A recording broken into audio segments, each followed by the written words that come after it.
이 아침 주시는 말씀은 시편 30편 1절에서 12절 말씀 함께 합독하십니다.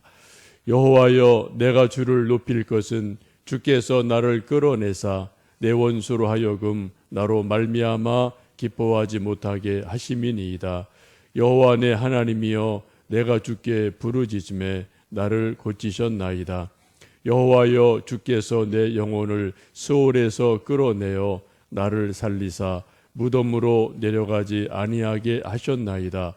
주의 성도들아, 여호와를 찬송하며 그의 거룩함을 기억하며 감사하라. 그의 노염은 잠깐이요 그의 은총은 평생이로다. 저녁에는 울음이 깃들일지라도 아침에는 기쁨이 오리로다. 내가 형통할 때 말하기를 영원히 흔들리지 아니하리라 하였도다. 여호와여, 주의 은혜로 나를 산같이 굳게 세우셨더니 주의 얼굴을 가리심에 내가 근심하였나이다. 여호와여, 내가 주께 부르짖고 여호와께 간구하기를 내가 무덤에 내려갈 때에 나의 피가 무슨 유익이 있으리요. 진토에 어떻게 주를 찬송하며 주의 진리를 선포하리이까. 여호와여, 들으시고 내게 은혜를 베푸소서. 여호와여, 나를 돕는 자가 되소서 하였나이다. 주께서 나의 슬픔이 변하여 내게 춤이 되게 하시며 나의 베옷을 벗기고 기쁨으로 띠띠우셨나이다.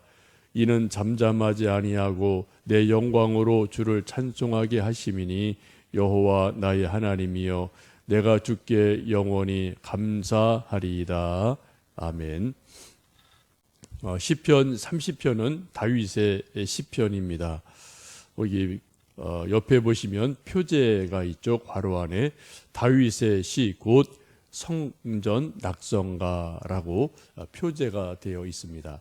이 시편 30편의 주제 또 내용, 주로 이 시편 30편을 읽고 찬양할 때가 언제냐?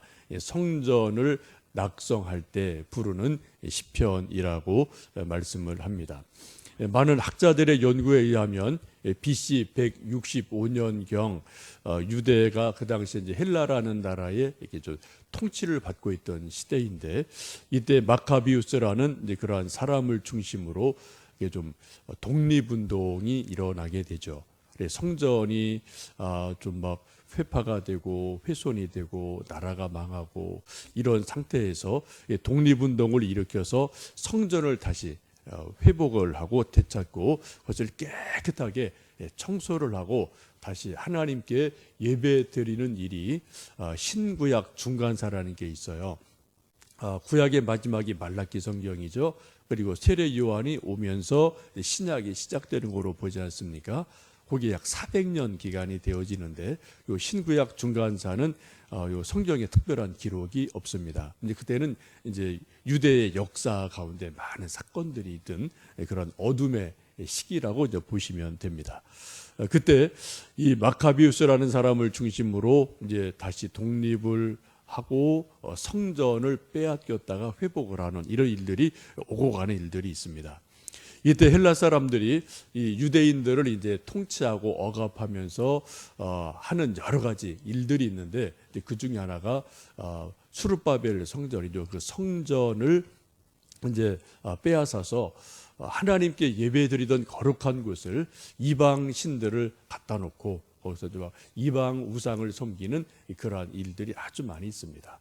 또 돼지 피를 막 갖다 이제 뭐 제사를 드리는 이런 일들이 있거든요.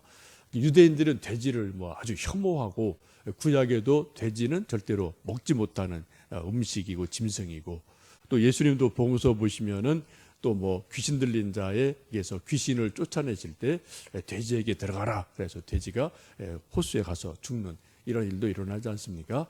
유대인들이 가장 싫어하는 것을 이제 헬라인들이 그 성전에서 뭐 그런 것을 일부러 골라서 하는 그런 일들이 있던 거죠. 일제 시대에 우리나라도 뭐 일본 사람들이 강제로 우리를 이제 식민 통치하면서 우리가 할 때 싫어하는 걸 골라서 하는 뭐 그런 것들이 있지 않습니까? 그런 것이 유대 역사도 좀 어두운 그런 역사들이 있게 돼요. 그런 것들을 이제 다시 회복시키고 독립하고 성전을 다시 되찾고 그 더러워진 성전을 깨끗하게 정결하게 청소를 하고 하나님께 다시 예배를 드리는 일들이 있게 되는데, 그 중심에 있었던 사람이 마카비우스라는 사람이 있습니다. 이런 것은 뭐 중세도 우리 교회사에도 종종 있죠. 여러분 이스탄불 이제 가보신 분들은 이제 성 소피아 성당이라는 큰 성당이 있는데, 원래 그것은 하나님께 예배드리는 큰 교회 성당이죠. 근데 중세에 이슬람에 의해서 그쪽이 이제 점령이 되면서 그 교회가 성당이 이슬람의 이제 사원으로 쓰여져서 다 먼저 색칠을 달리하고 그림을 다 구했다고 다시 그리고 이런 것들이 흔적이 뭐 지금도 가보면은 성 소피아 성당에 흔적이 그대로 있거든요. 그래 한쪽에는 옛날 성화의 흔적이 조금 있고, 대부분 이제 뭐 이슬람 그림 뭐 이런 것들이 또 다시 또 이제 뭐 이렇게 좀 덧칠해 있는 것이 있고, 이런 일들이 뭐 스페인이라든지 유럽에 이런 흔적들이 지금도 상당히 많이 있습니다. 하여튼 이런 어려움이 있었을 때 이 마카비우스라는 사람을 중심으로 다시 이제 성전이 되찾아지고 청소가 되어지고 회복이 되면서 하나님께 예배를 드리게 되는데, 그때 이 찬양을 불렀다고 전해집니다. 이러한 것은 이제 수전절이라고도 이야기를 하죠. 얼마나 기뻤겠습니까? 하나님의 집이 원수들에게 빼앗겨서 모욕을 당하고 이방 우상들을 모셔놓고 또 뭐 제사를 드리던 그러한 하나님의 집을, 내 집이 아니죠, 하나님의 집을 다시 찾고 청소를 하고 하나님께 다시 거룩한 예배를 드리면서 옛날 믿음의 조상들이 다윗이 불렀던 그러한 노래 중에 이 시편 30편을 특별히 골라서 다시 찬송을 드렸던 그러한 찬양이 시편 30편입니다. 이걸 요즘 말로 말한다면은 어떤 교회가 다시 예배당을 뭐 이게 제대로 교회를 처음 짓고 그때 예배당을 봉헌하는 그러한 봉헌 예배라는 게 있죠. 그때 뭐 많은 교인들이 얼마나 감격하겠어요. 특히 저 옛날에 뭐 이렇게 조그만 개척교회 지하에서 막 뭐 곰팡이 냄새 나는 이런 데서 개척교회 막 하다가 이제 교회가 부흥해서 땅 위로 올라오고 점점점 부흥해서 성전을 짓고 그리고 성전을 봉헌하는 예배를 드린다면 얼마나 감격이 있겠습니까? 그때 불렀던 찬송이다, 그렇게 보시면 좋겠습니다. 여러분 우리 교회를 위해서 기도해 주실 때 뭐 지금 우리 교회도 뭐 괜찮은 교회, 뭐 좋은 교회입니다만 또 언젠가 좀 하나님 앞에 독립 건물로 또 하나님 앞에 예배당을 짓고 봉헌할 수 있는 일이 있다면 우리도 뭐 10편 30편을 좀 불러보면 좋겠다, 그런 생각을, 이 말씀을 어제 좀 묵상하면서 생각을 해봅니다. 그런 기도를 또 여러분 뭐 기도 중에 해 주시면 좋겠습니다. 1절, 2절, 3절 말씀을 다시 읽어보십니다. 여호와여, 내가 주를 높일 것은 주께서 나를 끌어내사 내 원수로 하여금 나로 말미암아 기뻐하지 못하게 하심이니이다. 여호와 내 하나님이여, 내가 주께 부르짖음에 나를 고치셨나이다. 여호와여, 주께서 내 영혼을 수월에서 끌어내어 나를 살리사 무덤으로 내려가지 아니하게 하셨나이다 라고 하나님께 기쁨의 찬송을 드리게 됩니다. 1절에 여호와여, 내가 주를 높일 것은, 주님을 내가 지금 높이고 있는데 높이는 것은 주께서 나를 끌어내셔서 내 원수로 하여금 나 때문에 기뻐하지 못하게 했습니다. 원수들이 나 때문에 웃지 못하게 하셨습니다 라고 고백을 합니다. 1절 3절 말씀에 반복되는 단어가 나를 끌어내사, 또 내 영혼을 수월에서 끌어내사 나를 살리셨습니다. 1절에는 하나님 나를 끌어내사 원수들이 내가 낙심하고 멸망당하는 모습을 보고 웃지 못하게 해주셨습니다. 그렇게 고백을 하죠. 나를 끌어내셨다는 게 무엇입니까? 나를 구원하셨다는 거죠. 우리도 인생을 살다 보면은 미끄러져서 뭐 넘어질 때고 있고요. 또 어떤 늪 같은 데 빠져서 이게 점점 깊은 수렁으로 빠져들 때가 있거든요. 오늘 3절 보시면은 다윗이 내 영혼이 어떻게 해요? 스올로 점점 빠져 들어가는 것 같은 그런 어려움을 당하고 고난을 당하는 때가 있었던 거죠. 다윗이. 우리가 잘 아는 것처럼 다윗도 수많은 원수들로부터 공격을 당하고 죽을 고비를 수도 없이 넘기고 그런 일을 경험할 때마다 내 인생이 이제는 끝이구나. 내 인생이 다시는 일어설 수가 없구나. 내 영혼이 수월로 지옥으로 점점 내 영혼이 죽음으로 빠져 들어가는구나. 그러한 고민이 있고 낙심 천만한 일이 있었습니다. 참 많았죠. 그래서 고백하기를 내가 사망의 음침한 골짜기를 다닙니다 라고 토로를 하지 않습니까? 여러분 이 말을 좀 잘 보셔야 돼요. 시편 23편에 있는 이 말씀. 다윗이 오죽하면은 기도하고 하나님 앞에 탄원할 때 내가 사망의 음침한 골짜기를 다닙니다. 이게 보통 일이 아니죠. 그죠? 그렇게 깊은 수렁으로 스올로 빠져가는 그러한 일이 많이 있었는데도 어떻게 해요? 그럴 때마다 하나님이 나를 스올에서 끌어내셨습니다. 나를 다시 건져내셨습니다. 세워주셨습니다. 라고 고백을 합니다.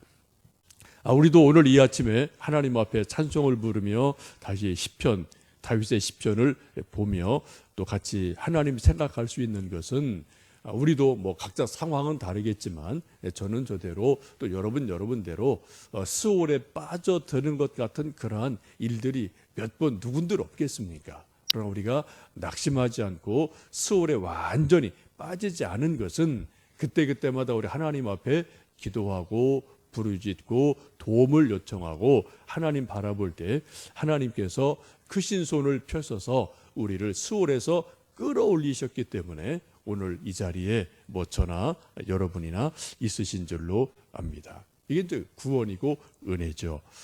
이런 것을 경험한 다윗이 5절에 그렇게 하나님의 은혜를 고백합니다. 5절 읽겠습니다. 그의 노염은 잠깐이요 그의 은총은 평생이로다. 저녁에는 울음이 깃들일지라도 아침에는 기쁨이 오리로다. 아주 놀라운 찬양이고 놀라운 대꾸가 있죠. 서로 반대되는 것이 왔다 갔다 합니다. 그의 하나님의 노염은 잠깐이요 그의 은총은 평생이로다. 하나님이 우리에게 진노하실 때가 있어요. 언제 우리가 하나님을 멀리할 때, 우리가 범죄를 할 때 하나님 우리에게 분명히 진노하십니다. 하나님의 사랑은 진노라는 것을 같이 포함하고 있잖아요. 그래서 우리가 하나님의 뜻을 거스릴 때 우리에게 하나님이 책망을 하시고 또 맹매를 하시고 진노를 하시고 노여워하실 때가 있어요. 그러나 그것은 잠깐이다. 우리가 회개하고 통에 자복하면 하나님이 동의서에서 먼 것처럼 우리 죄를 용서하시게 되고 다시 은총을 베푸시는데 그 은총은 평생이로다. 이게 좀 대조가 되죠? 잠깐, 평생. 하나님의 진노는 잠깐, 하나님의 은총은 평생, 영원히 지속되는 것을 우리가 경험을 합니다. 또 저녁에는 울음이 깃들일지라도 아침에는 기쁨이 오리로다. 참 이게 얼마나 의미 있는 말씀이고 또 우리 마음에 와닿는 말씀인지 모르겠어요. 저는 개인적으로 우리가 저녁에 잠잘 때 피곤해서 잘 때도 있지만 또 하루에 이런 일 저런 일 좀 생각해 보면은 너무 속이 상해서 베갯잎을 눈물로 적시면서 잠 못 이루며 뒤척일 때가 종종 우리가 인생을 살다 보면은 있죠. 저녁에 어떻게 해요? 잠을 자는데 저녁에 울음이 깃들여요. 울음으로 기숙한다고 이제 좀 그 옛날 성경에는 좀 표현이 돼 있죠.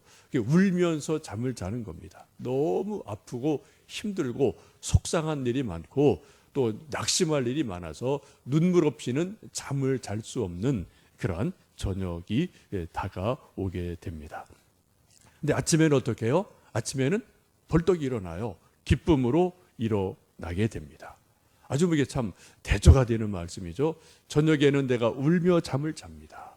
근데 아침에는 내가 새 마음으로 기쁨으로 아침에 잠자리에서 벌떡 일어나서 새로운 아침을 맞이합니다. 라고 고백을 합니다. 우리 많은 현대인의 고민이 무엇입니까? 저녁에 잘 때 슬픔으로 잠자리를 청합니다. 눈물 흘리며 잠자리에 잠이 듭니다. 근데 아침에 일어나도 마음이 개운하질 않아요. 머리가 개운하질 않아요. 무거워요. 그냥 근심이 오히려 더 생겨서 아침에 잠자리에서 일어나기가 싫은 거죠. 아이고 그냥 이대로 세상 끝났으면 좋겠다. 아이고 그냥 이대로 그냥 영원히 잠들었으면 좋겠다. 이런 마음을 갖는 사람들이 아주 이 세상에 상당히 많이 있거든요. 저녁에 울음으로 깃들였는데 아침에도 울음이 그대로 남아있는 거죠. 슬픔이 해소가 안 된 거예요. 해결이 안 된 채 다시 아침을 맞는 그러한 현대인들이 참 많이 있습니다. 이런 것이 뭐 현대인들의 뭐 고민, 우울, 뭐 근심, 걱정 뭐 이런 것들이 수많은 사람들에게 있습니다. 우리 하나님 믿는 사람들에게 주시는 하나님의 은혜가 뭐냐? 우리가 비록 저녁에는 울음으로 잠자리에 들지라도 아침에는 햇살을 맞고 아침을 깨우고 새벽을 깨울 때 어떻게 해요? 하나님 주시는 은혜로 우리가 기쁨으로 아침을 맞이하는 것, 이것이 하나님의 은혜인 줄 압니다. 그 사이에 뭐가 있어요? 밤이 있습니다. 잠이 있어요. 우리는 잠자는 동안에 아무런 의식이 없어요. 뭐 그냥 이불 속에 좀 뭐 꿈틀꿈틀 거릴 뿐이지 아무런 생각도 없고 기억도 없죠. 근데 놀라운 것은 우리가 숙면을 취하는 동안에 우리의 모든 피곤을 싹 씻어주시고요. 우리 몸의 피곤도 씻어주시고 우리 정신적인 피곤도 씻어주시고 우리 또 영혼의 피곤도 하나님이 싹 씻어주셔서 하나님이 마치 빨래를 하는 것처럼 우리 몸과 영혼을 깨끗하게 만들어 주셔서 어떻게 해요? 아침에 이렇게 아주 쨍하는 그런 마음으로 아침을 또 맞이할 수 있는 그런 은혜를 주시거든요. 그래서 성경에 하나님께서 하시는 말씀이 뭡니까? 여호와를 사랑하는 자는 단잠을 주신다라는 말씀이 있죠. 요즘 또 뭐 단잠을 못 주무시는 분들이 여러 가지 있긴 있습니다만 어쨌든 하나님이 주시는 놀라운 은혜는 잠을 자면서 우리 육체의 피곤, 정신적인 그런 긴장, 피곤함, 우리 영혼의 곤고함, 울음 이런 것들을 하나님이 잠 동안에 싹 청소를 해주셔요. 빨래를 싹 해주셔요. 하나님이 싹 가져가시고 우리에게는 새로운 영혼을 부어주시고 새 마음을 부어주셔서 아침 맞이할 때 어떻게 해요? 새 아침이 되게 하셔요. 그냥 아침이 아닙니다. 어떻게 해요? 우리는 매일매일 새 아침을 맞이하게 됩니다. 그런 은혜가 지금 다윗에게 있습니다. 특별히 우리가 새벽을 깨우며 기도하고 찬양하고 또 말씀을 한 절 한 절 볼 때마다 이런 은혜가 우리에게 있는 줄로 압니다. 몸은 조금 피곤할지라도 우리가 새벽 예배를 드리며 기도하며 우리 영혼이 새롭게 회복되어지고 소성되어지는 그런 기쁨이 있는 이 아침이 될 줄로 믿습니다. 그런데 살다 보면 또 다윗이 이런저런 또 역경을 거치게 되고 또 범죄도 하게 돼서 하나님이 또 다윗에게 얼굴을 가릴 때가 있습니다. 7절에 그렇게 고백하죠. 7절 말씀을 읽습니다. 여호와여 주의 은혜로 나를 산같이 굳게 세우셨더니 주의 얼굴을 가리심에 내가 근심하였나이다. 또 다윗도 보면 뭐 인생이 올라갔다 내려갔다 이런 뭐 반복이 있지 않습니까? 어떤 때는 뭐 밝은 모습으로 살다가 또 어떤 때 하나님께 범죄함으로 또 하나님의 얼굴을 이렇게 돌리실 때가 있어요. 그때 다윗에게 근심이 생기죠. 하나님 얼굴을 돌리시니까 근심이 생겨서 8절 보시면 내가 주께 부르짖고 여호와께 간구했습니다. 내가 무덤에 내려갈 때 나의 피가 무슨 유익이 있겠습니까? 진토가 어떻게 주를 찬송하겠습니까? 라고 자기가 또 막 아주 수월에 빠져드는 것 같은 그런 어려운 시간을 겪게 될 때 하나님 내게 은혜를 베풀어 주셔서 나를 돕는 자가 되어 주십시오라고 또 열심히 간절히 기도를 하지요. 그때 하나님이 또 다윗에게 은혜를 베푸셔서 다윗에게 또 다른 회복을 주십니다. 그 회복을 11절에 그렇게 고백합니다. 11절 함께 읽겠습니다. 주께서 나의 슬픔이 변하여 내게 춤이 되게 하시며 나의 베옷을 벗기고 기쁨으로 띠우셨나이다 라고 말씀을 하죠. 다윗의 인생을 보면 우리 인생과 별로 다르지 않은 것 같아요. 올라갔다 내려갔다 밝았다 어두웠다 울었다 웃었다 이런 일이 계속 반복이 되고, 이건 뭐 저나 여러분이나 우리 일상이 뭐 비슷한 것 같아요. 인생은 본질적으로 다 누구나 그런 양면이 있게 되죠. 근데 11절 말씀 보시면은 나의 슬픔이 변하여 내게 춤이 되었습니다. 어떻게 기도하는 가정 가운데서 하나님이 내 슬픔을 가져가 주시고 내게 춤이 되게 하셨습니다. 춤추는 그런 기쁨을 허락하셨죠. 또 그리고 내 베옷을 벗기고 기쁨으로 띠띠우셨습니다. 베옷은 회개할 때 입는 옷이죠. 슬플 때 입는 옷이죠. 그런 베옷을 이제는 벗겨주시고 내가 기쁨으로 새로운 옷을 입혀 주셨습니다 라고 하나님에게 감사를 드립니다. 제가 옛날에 어느 분인지는 모르겠는데 그런 분을 한두 번 새벽 예배 마치고로 이렇게 좀 저도 가다가 기도하고 하시는 뭐 누군지는 모르겠습니다. 좀 꽤 오래되어서요. 그런데 이제 새벽 기도 마치고 집으로 돌아가시는 어떤 분 이렇게 좀 제가 조금 뒤에서 이렇게 좀 걸어간 일이 있는데, 그분이 이렇게 막 춤을 추듯이 막 즐겁게 들썩들썩하면서 가시는 분을 몇 번 본 적이 있어요. 제가 참 저분이 새벽 기도 마치고 기도를 드리고 하나님께 가면서 뭐 좀 마음이 기뻐진 모양이다. 뭐 기도응답을 받으셨나? 이제 그런 것을 좀 이렇게 생각을 해본 적이 있습니다. 여러분 바라는 것은 여러분 새벽에 교회 오실 때 뭐 잠이 덜 깨서 조금 피곤해서 오실 수 있어요. 근데 새벽 기도 이렇게 좀 20-30분 같이 찬송 부르고 말씀 시편 보고 또 제가 드리는 말씀 듣고 또 한 뭐 10분, 20-30분 또 쭉 개인 기도하시고 이제 또 댁으로 돌아가실 때 좀 여러분 이 말씀처럼 11절에 있는 말씀처럼 집으로 돌아가실 때는 좀 덩실덩실 좀 어깨를 들썩들썩하면서 좀 춤을 추면서 걸어가시면 될 것 같아요. 남들 보면은 저 사람 새벽에 왜 저래? 그럴지 모르겠지만 우리는 뭐 그들이 모르는 우리의 기쁨이 있으니까 밤에는 우리가 울음으로 잠자리에 들었을지라도 아침에 어떻게 해요? 기쁨으로 새 아침을 맞는 것처럼 우리가 또 교회 올 때는 무거운 마음으로 왔을지 모르지만 하나님께 기도하고 또 은혜 받고 주시는 또 하나님의 은혜가 있으니까 걸어갈 때 좀 어깨를 들썩들썩하면서 좀 덩실덩실 춤을 추면서 걸어가는 것도 뭐 우리 믿는 사람들의 아름다운 모습이지 않나 생각이 되어집니다. 오늘 시편 30편을 보시면 특별히 5절, 11절을 오늘 여러분 다시 한번 댁에 돌아가셔서 잘 보시고요. 그 말씀을 좀 외우시면 좋겠습니다. 그리고 음미하시면 좋겠어요. 묵상하시면 좋겠어요. 반전이 일어나죠. 하나님의 노염은 잠깐입니다. 하나님의 은총은 평생입니다. 저녁에는 울음으로 잠자리에 들지만 아침에는 기쁨으로 내가 일어납니다. 또 내 슬픔이 변해서 춤이 되었습니다. 또 내 베옷을 하나님이 벗겨주시고 기쁨으로 띠띠워 주셨습니다. 이게 하나님 있는 은혜예요. 그죠? 이게 하나님 주시는 은총입니다. 그래서 우리 하나님을 더 사랑하고 우리가 기도하고 하나님의 은혜를 구할 때 이러한 반전들이 우리 인생에서 계속 되어질 줄로 믿습니다. 오늘도 이 아침도 이런 은혜가 있기를 주님의 이름으로 간절히 축복합니다. 기도하겠습니다.